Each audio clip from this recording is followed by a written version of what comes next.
we work hard to make our corner of the world home. The routines of life sometimes blind us to all that we have around us. We think we know where we live, yet as familiar as we are with this place of ours, there's plenty to discover. Hi, I'm Bill Landry. Join us on Heartland tonight to see what we can find in our own country. It's the best of the Heartland Series with Bill Landry on Heartland Tonight. Tennessee is calling, rolling hills all dressed in green. Hear the Heartland calling, like an Appalachian spring. Smoky Mountain night is falling, the Heartland's calling me, calling me.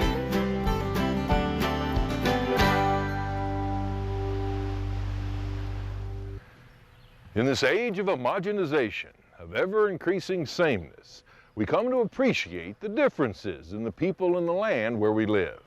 Those differences may not be huge, but they define our sense of place. Tonight we get a glimpse of what that feeling of place means to the folks of Greenville. We'll ride with a mountain mailman, visit a place called Walnut Bottoms, and discover an adventurer out of the past. The beauty of the Smoky Mountains draws artists like the taste of honey lures a bear. Some artists visit for a burst of inspiration, but some, like Mina Avent, find a home. Long before the creation of the national park, outsiders were drawn to these mountains. Among them, yet apart from them, was Nashville-born artist Mina Trainer Avent. In the early part of the 20th century, Avent was one of Tennessee's most esteemed artists. Her favorite subjects were landscapes and people.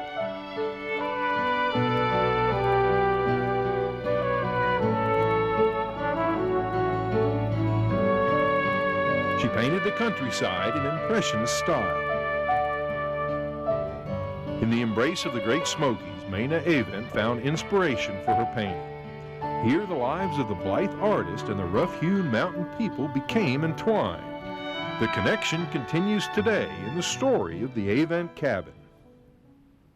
If I remember it right, it was about the time Little River Lumber Company left Jakes Creek. City folks had already started passing summers up in the mountains. That's when the Avents got Steve Owenby's cabin way up on Jakes Creek, out of Elkmont. The only company was us Owenbys and the Cooks and some other folks. But that was what Miss Mina Avent wanted. She painted pictures. Pretty fast, we knew she was kindly different. One day I was out after some switches for my mama when Miss Avent spied me. She started going on about them branches, how green they were and the pretty shape of the leaves. Then she gets her paints out, but she couldn't find nothing to paint on. What are you doing? You need some help? Before long, she pulled a panel off the door and goes to painting on it. Magnolias won't wait. Miss Avent was always a-hunting something to paint. She'd have that eye going, and she's a-seeing the picture of it in her mind. She'd be right out there on the mountain bluff or something. Miss Avent had nerves, she did. Let's dance. She wasn't like us, but she fit in. Reckon it's 'cause she loved the mountains as much as we did. Hello, Aunt Marthy. There was that time Miss Avent's fancy turned to Marthy Owenby. Gorgeous. Almost got me there. I find you. And she just begged to paint her. Marthy wasn't one to put up with a lot of foolishness. But nobody could say no to Miss Avent. She was our summer friend up on Jakes Creek.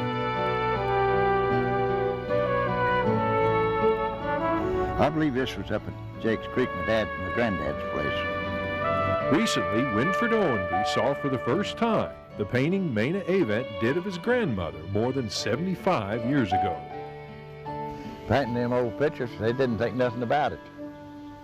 But now that's the greatest thing in the world. You got history in the back and in front of you. The Owenbys and Avent's history merges again. At the cabin on Jakes Creek, where the Owenbys lived and where Mina Avent later painted.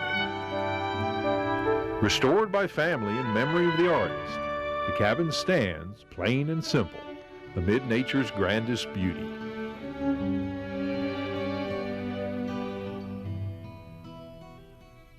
We head to Greenville, a city that makes room for its history when Heartland Tonight returns.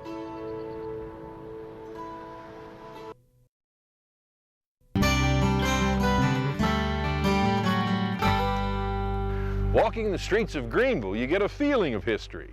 Here, the historic past keeps company with the present through the efforts of its residents. Built by my great-grandfather in 1851. There's a great sense of place about Greenville. The woman across the street is a cousin of mine, and we have been neighbors since before the Civil War. I mean, the families have. Roots run deep in Greenville, Tennessee. Many, like Richard Dowdy, have family ties back to frontier times. Among the ghosts of Greenville are the politically powerful, skilled artisans and founding families of the state. They hold on to the past here in one of Tennessee's oldest towns. It's in the blood. We have a saying that they say we keep the Sabbath and everything else we can get our hands on, and I think that's very true of the Scotch-Irish people, of which I am one. Downtown is still downtown in Greenville, and the past is visible in the present. This is the famous Big Spring, which is the reason why Greenville was established in the first place. 500,000 gallons of water bubble up out of the earth here every day, and this served as our water supply until 1937. The townspeople are proud of the Cumberland Presbyterian Church. The wall wears a Civil War cannonball, and here it will stay. They call the city's historic homes by the first owner's name, like this one built by Valentine Sevier. And now Greenville is restoring the historic Dixon Williams Mansion. Yet many natives have a more personal connection to it. Greenville Hospital from 1913 until 1978. In fact, practically every baby born in Greenville in that period was born in that hospital. Craftsmen brought from Ireland built the 3-story mahogany staircase. Such workmanship helped establish Greenville's early tradition of fine cabinet making.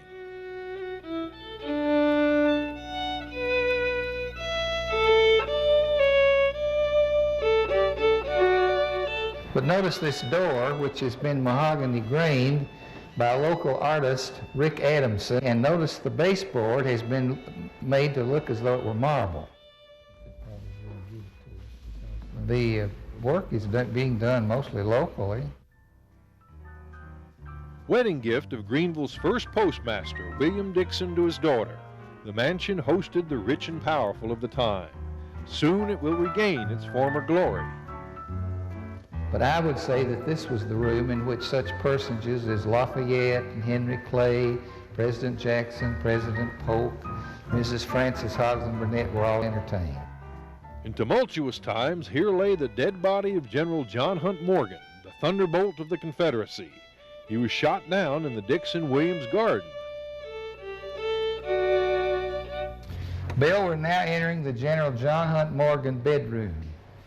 This is the very room that Morgan spent his last night in September 3rd, 1864, before he was killed in the Williams Garden the next morning. It's interesting that this furniture has not been in this room for over 100 years until it was brought back last week. This was the room in which I was born, many years after General Morgan.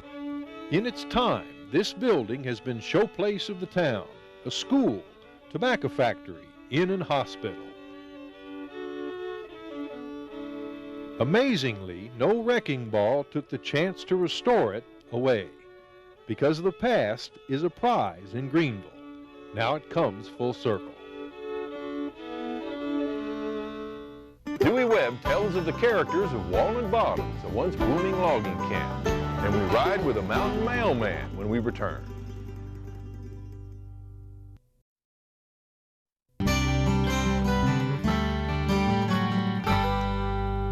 Time was when a family's isolation made the mailman's visit the highlight of the day.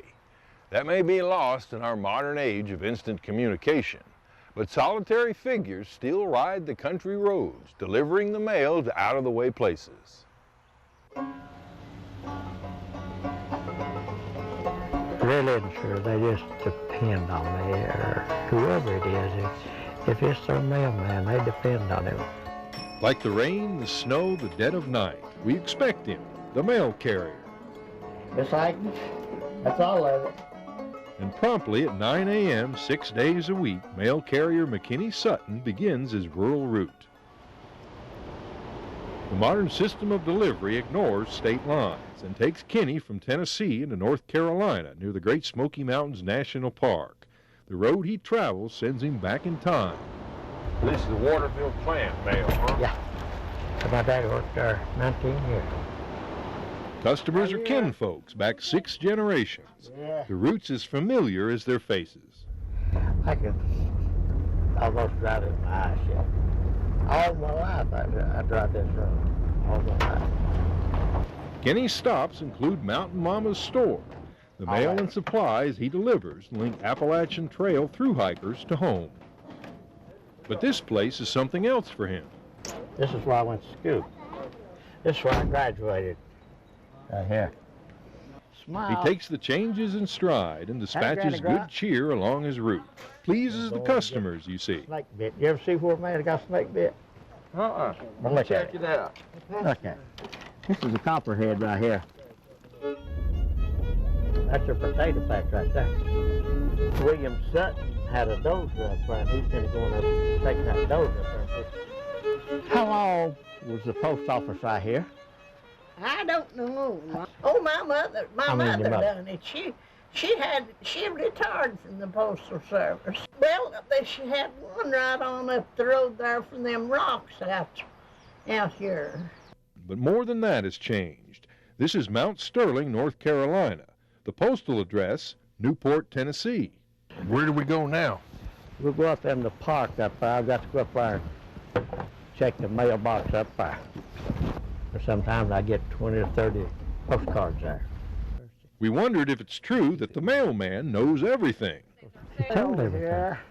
When I come to one house, he'll tell me about his neighbor or about himself. And I go to them, they'll tell him about his neighbor or about him. So I know it all. The only thing you don't do is when you hear it, you don't discuss it. That's the end of it.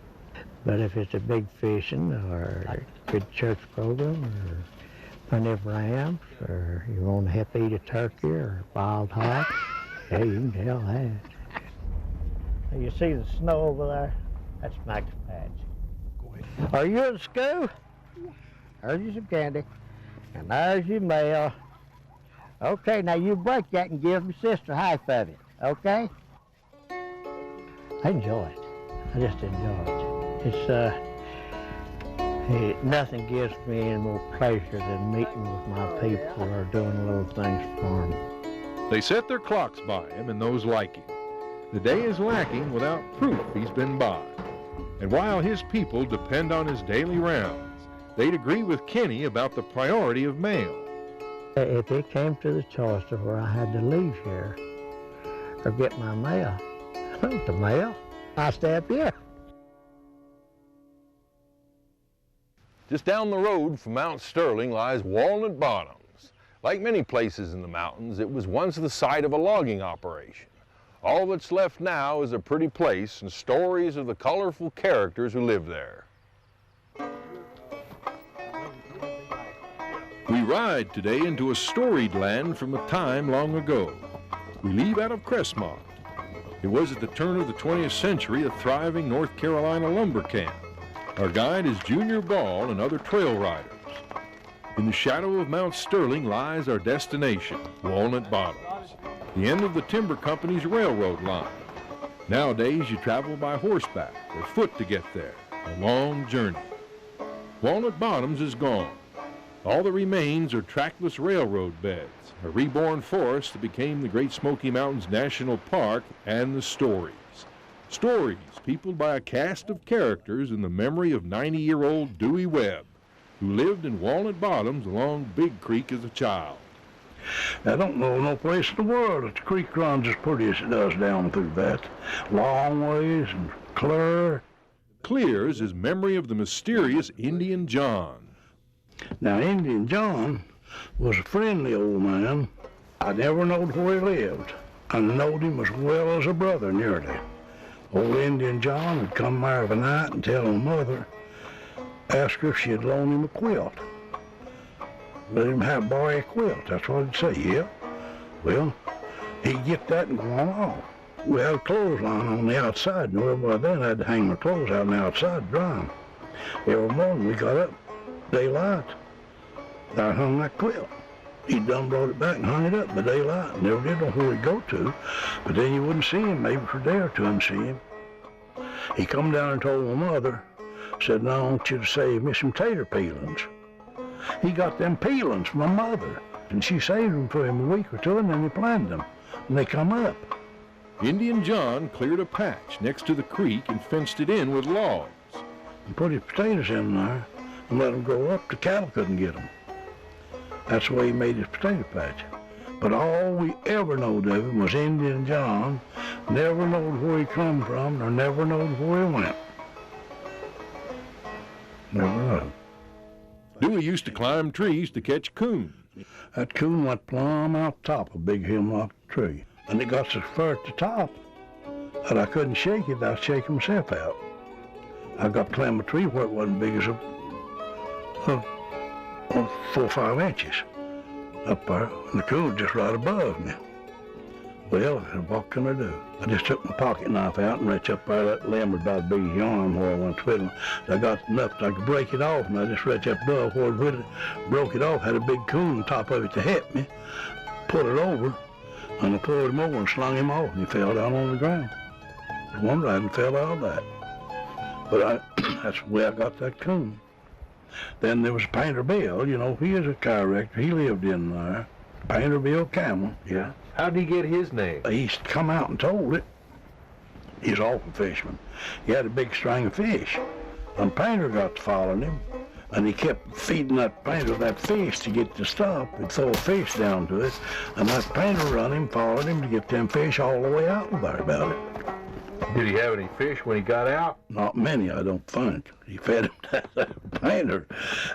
You believe that? No, I don't believe it did. Dewey told stories filled with colorful characters. He began the tale of whiskey-making Ad as he began many of his tales. Let me tell you this one, now this is so. The law couldn't stop whiskey-making Ad from making whiskey, no matter how hard they tried, and they tried hard. Well, Ad practically wore out the federal courthouse, must have been through there 20 times. Authorities had let him out one day and he'd have a still set up the next. One time the law come on him working a still and he run off before they could grab him, run off so fast that he left his coat behind. Well, the law knew it was old Ad's still and they took that coat back to his wife and told her that Ad might as well come on to jail. Well, when Ad got out on bail, he went and bought a coat just like the one the law had brought back to his wife, but 3 sizes too small. Come trial day, everyone agreed that the coat Ad brought with him to the court was the coat the law had found that night. The law agreed, and of course Ad agreed. When Ad's lawyer asked him to try it on, well, that was the one time Ad beat the case. Heartland Tonight will be right back.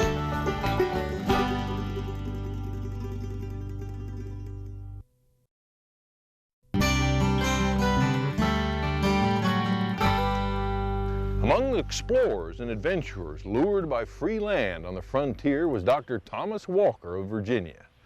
Although the Walker name might not be familiar, his visit left a lasting influence.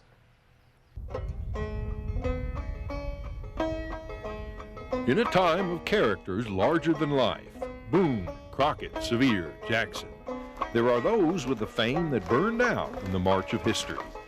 In 1750, 19 years before Boone stepped through the Cumberland Gap into legend, the Loyal Land Company sent 35-year-old Thomas Walker into the wilderness of Kentucky to locate an 800,000-acre land grant. Trained as a physician, he had the soul of an adventurer.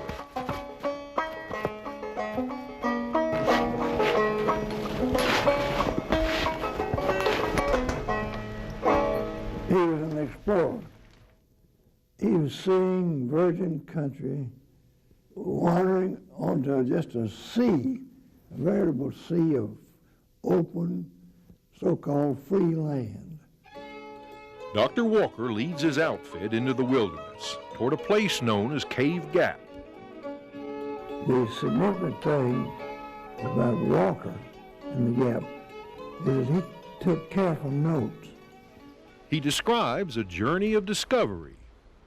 Never have I ever seen such a variety of animals as we've seen. On April 13th, a momentous event passes into his journal with little fanfare. They cross what comes to be called Cumberland Gap, the gateway to the west for the thousands to follow. On April 17th, he names the Cumberland River for the Duke of Cumberland. His journal relates the humanity of their trip. Oh, pretty ugly. They make Indian shoes.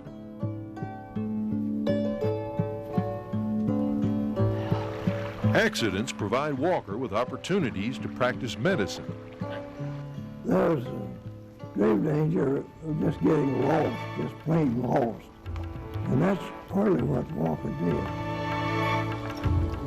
Walker leaves 3 men near present-day Barberville to scratch out a small garden, laying corn rights to the land. The rest of the group continue on. When their progress bogs down, Walker climbs a tree. Although just out of sight lies the bluegrass, the promised land, where Boone settles and finds lasting fame. All Walker sees is land much the same as they'd struggled through. Discouraged, he takes a negative report back to Virginia, with little to mark his passage but the first white man's cabin in Kentucky, and trees blazed by Ambrose Powell that give his name to the Powell River. But Dr. Walker never loses his thirst for adventure. In 1753, the French and Indian War sidetracked plans to search the Missouri River for a connection to the Pacific Ocean. In a twist of fate, he would serve as guardian to a child who completes that vision. That child, Thomas Jefferson, now president, sends one of Walker's distant relatives, Meriwether Lewis, on the celebrated Lewis and Clark expedition. In A Life of Ironies, Dr. Walker eased the way for Daniel Boone. But unlike Boone, the name Thomas Walker remains absent from the Kentucky landscape. There's still adventure enough to last a lifetime, just outside our door. All we have to do is open the door wide enough and head out. See you next week on Heartland Tonight.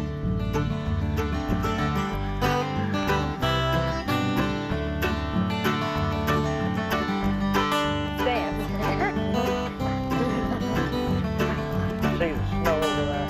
That's nice. Are you at school? There's you, Danny. There's your mail.